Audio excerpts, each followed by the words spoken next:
Alhamdulillah. Alhamdulillah laqad khalaqnal insana fi ahsani taqwim. Asyhadu an la ilaha illallah wahdahu la syarikalah wa asyhadu anna Muhammadan abduhu wa rasuluh la nabiyya ba'dah. Allahumma salli wa sallim ala sayyidina Muhammad wa ala ali Muhammad kama shallaita ala Ibrahim wa ala ali Ibrahim fil alamin innaka Hamidun Majid. Jamaah Masjid Andalas yang dimuliakan Allah. Tema kita pada subuh hari ini adalah pengalihan. Dan ini kita sudah bahas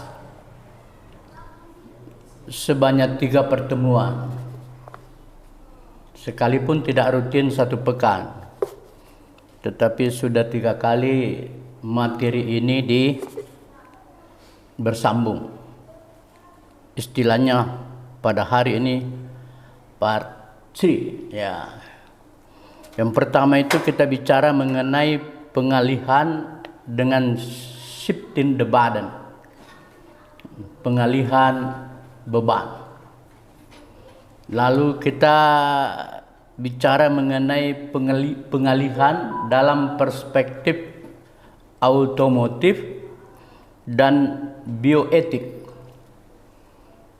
Pada hari ini kita bicara mengenai pengalihan atau biasa disebut dengan pemindahan, dalam bahasa Inggris shifting, dan di dalam bahasa Arab intiqal.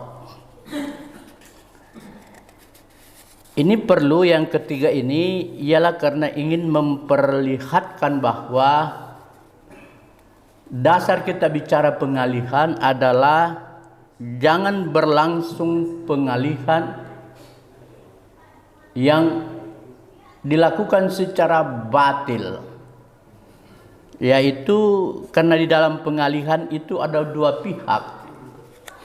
Jangan kedua pihak ini saling memperlakukan secara batil. Kita berdasar pada Al-Quran sebagai hudan linnas, hudan lil muttaqin. Bahkan ulama kita menekankan Al-Quran adalah pembeda antara yang hak dan yang batil. Pengalihan secara batil itu fokus kepada pengalihan harta. Tetapi ayat An-Nisa 29 ini digunakan di berbagai tema, termasuk pada tema-tema korupsi dan sebagainya. Allah berfirman, ya ayyuhalladzina amanu la ta'kulu amwalakum bayyinat illa an takuna tijaratan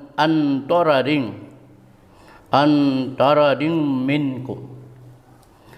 Wahai orang-orang yang beriman, janganlah kamu memakan harta sesamamu dengan cara yang batil.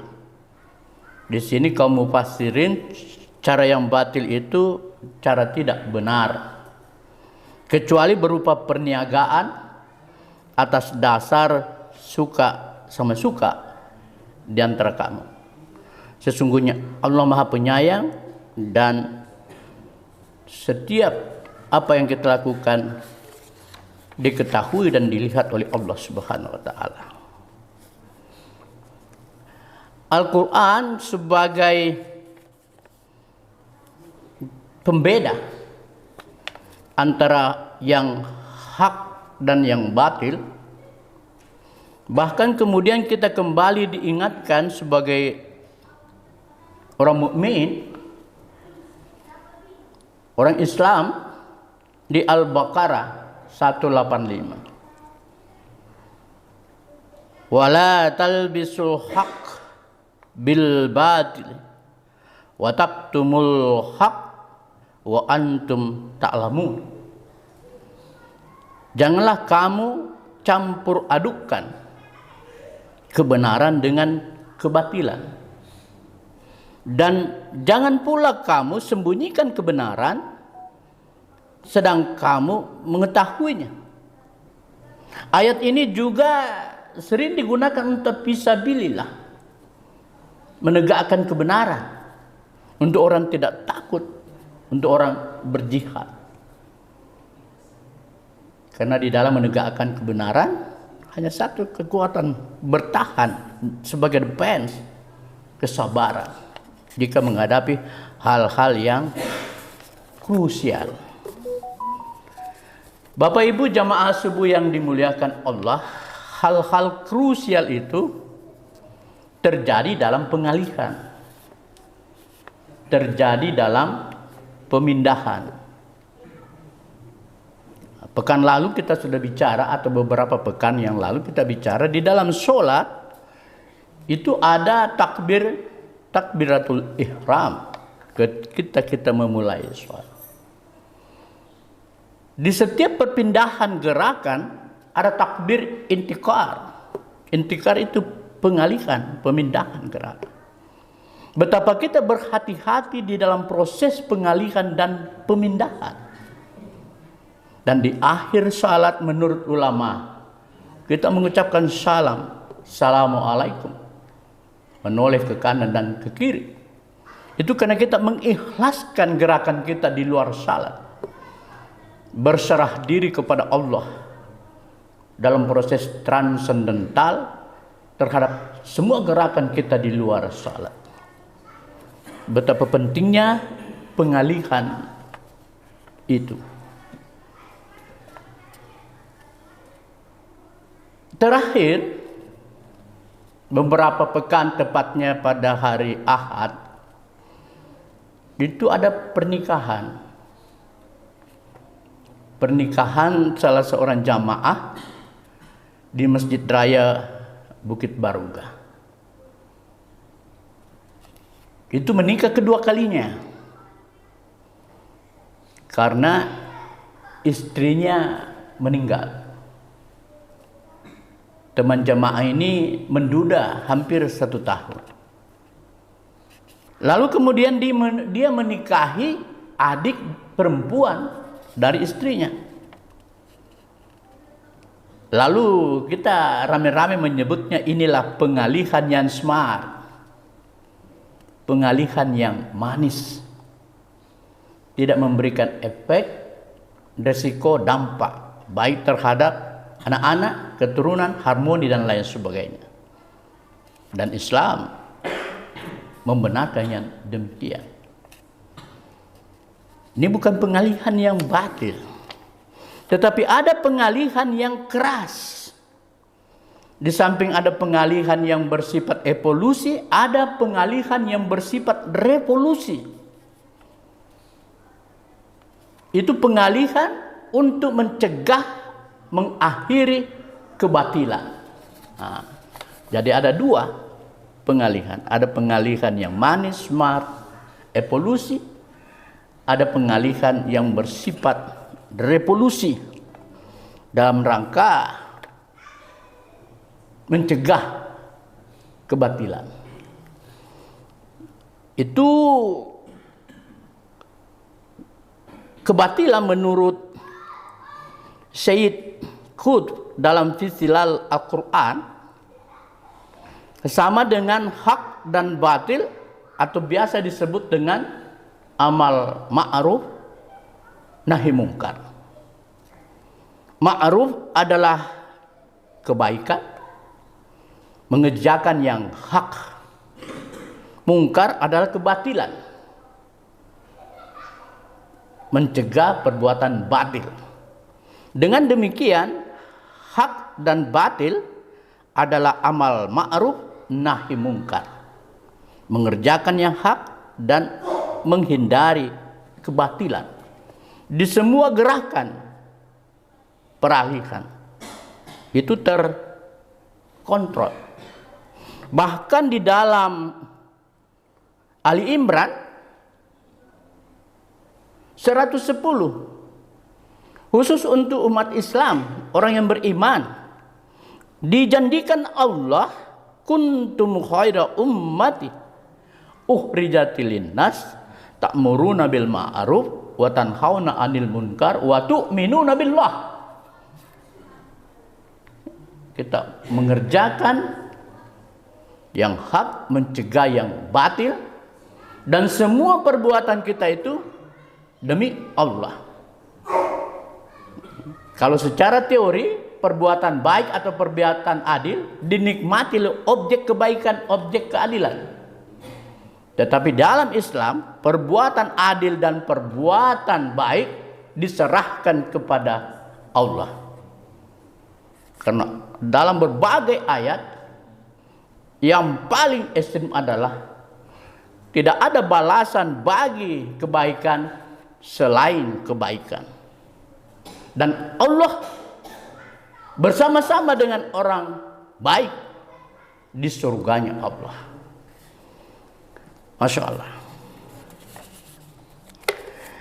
Mari kita lihat yang mana itu pengalihan yang bersifat revolusi keras untuk mencegah kebatilan. Sebenarnya pengalihan itu sudah dikenal bahkan di zaman Yunani, tempat lahirnya ilmu politik dan demokrasi. Ada pengalihan kekuasaan dari rakyat kepada penguasa. Penguasa itu satu lembaga atau individu yang ditunjuk untuk mengatur orang lain. Yang namanya kontrak sosial. Dalam teori disebut demokrasi. Dari rakyat diserahkan kepada satu lembaga representatif yang namanya legislatif.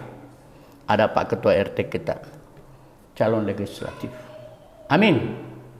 Amin. Tawa. Bukan hanya calon legislatif, calon ketua. Amin lagi. Amin. Nah, itu pengalihan. Jadi dia mewakili rakyat, pengalihan dari rakyat kepada legislatif, dan itu teorinya ada, aturannya ada. Disebut dengan pemilu legislatif. Ada pemindahan secara paksa. Nah, ini yang menarik. Pemindahan secara paksa. Memperjuangkan hak untuk menyudahi kebatilan. Contoh terdekat, kemerdekaan Indonesia. Nah, mulai bulan Mei, bulan Juni, bulan Juli, bulan Agustus, itu adalah bulan-bulan titik kulminasi perjuangan Indonesia merdeka.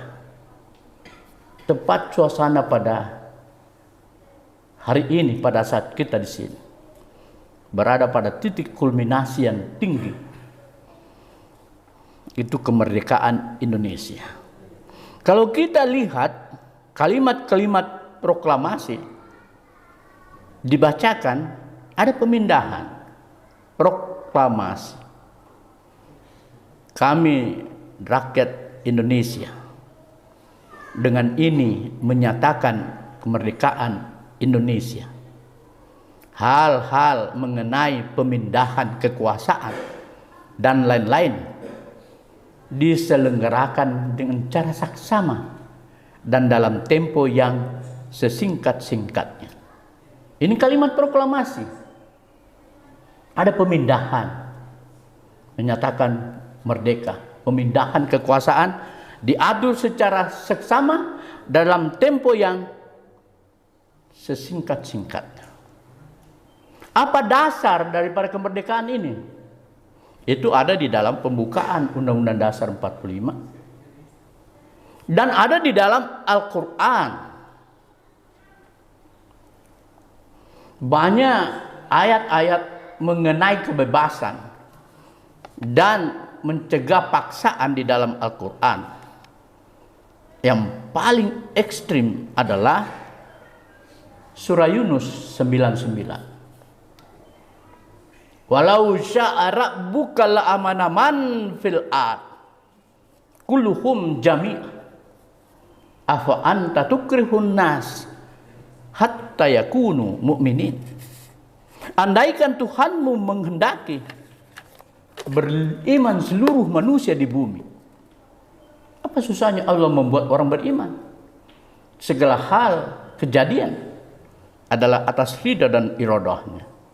Tetapi apa anta tukrihun nas hatta yakunu mu'minin? Apakah engkau akan memaksa agar mereka beriman? Iman itu hidayah, tidak dipaksa. Ini ayat kita gunakan untuk betapa pentingnya kebebasan. Tidak boleh ada tekanan, penjajahan, intimidasi dan sebagainya. Nah, inilah sehingga dikatakan mencegah kebatilan, menyudahi kebatilan. Di mana itu landasannya kemerdekaan kita ini? Antara lain dalam perspektif Islam. Kita lihat di dalam tulisan Syekh Muhammad Al-Ghazali mengenai tanya jawab seputar Islam. Ada jawaban atas pertanyaan Muhammad Khalid, salah satunya mengapa harus perang. Nah, ada 3 alasan mengapa harus perang. Yang pertama, mengakhiri kezaliman. Kita perang untuk mengakhiri kezaliman. Di dalam pembukaan Undang-Undang 45 disebutkan pada alinea pertama bahwa kemerdekaan adalah hak segala bangsa. Dan oleh sebab itu maka penjajahan di muka bumi harus dihapuskan. Ini landasannya landasan kemanusiaan, pri kemanusiaan. Penjajahan itu bertentangan dengan keadilan dan kemanusiaan dan adalah perbuatan zalim. Itu kita bisa baca pada Al-Anfal 39. Yang kedua, menciptakan kondisi yang kondusif untuk mendakwakan kebenaran. Maka kita harus menciptakan suatu kondisi yang kondusif bagaimana kita bebas, mempunyai ruang untuk mendakwakan kebenaran, untuk mengerjakan sholat, beribadah tanpa gangguan dari manapun. Ini suara-suara kita kalau kita memilih legislatif, ini suara kita bagaimana membuat satu lembaga yang bisa melindungi kita, menciptakan satu suasana yang kondusif. Tidak ada pemberedelan, tidak ada pengakhiran atau pembubaran ormas-ormas yang berbasis Islam. Itu peran dari legislatif yang mewakili kita. Ayatnya ada di dalam Ar-Ra'd ayat 11. Ada landasannya.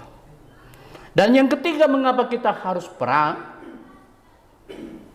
adalah tidak halal bagi seorang muslim menerima kehinaan baik dalam agama maupun dalam dunianya. Ini 3 hal. Boleh kita baca pada surah Asy-Syura ayat 39. Jadi ada perang yang konvensional, bertemunya 2 musuh di medan perang. Ada perang kontemporer, yaitu perang yang dilakukan setiap saat dalam berbagai kesempatan dan berbagai situasi yang kita hadapi. Bapak Ibu jamaah subuh yang dimuliakan Allah, saya masih punya waktu, ya mohon maaf, 5 menit. Kita bicara mengenai pemindahan kekuasaan, kemerdekaan, proklamasi dilakukan secara seksama dalam tempo yang sesingkat-singkatnya. Ternyata itu tidak singkat.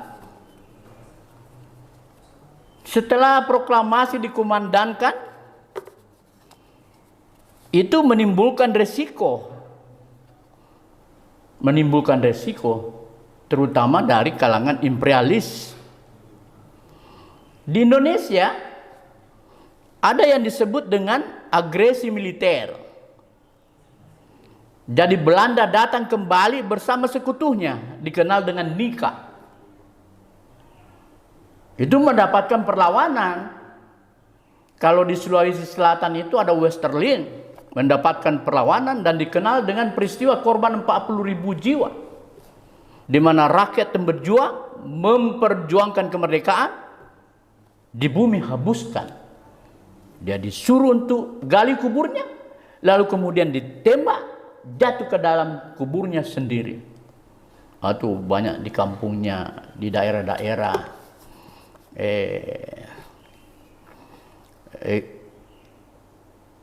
Bintapangan daerah Baru, Dai Pindrang, Sidrap, Bone, semua di Sulawesi Selatan, bahkan di selatan.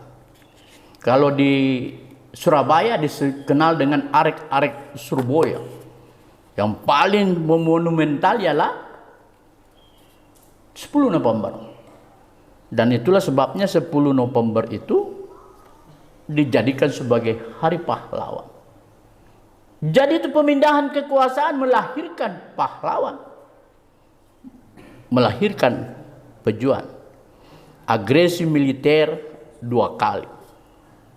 Diselesaikan secara politik, diplomasi, dan diselesaikan secara perang. Itu Jenderal Sudirman bergerilya masuk hutan, mempertahankan kemerdekaan.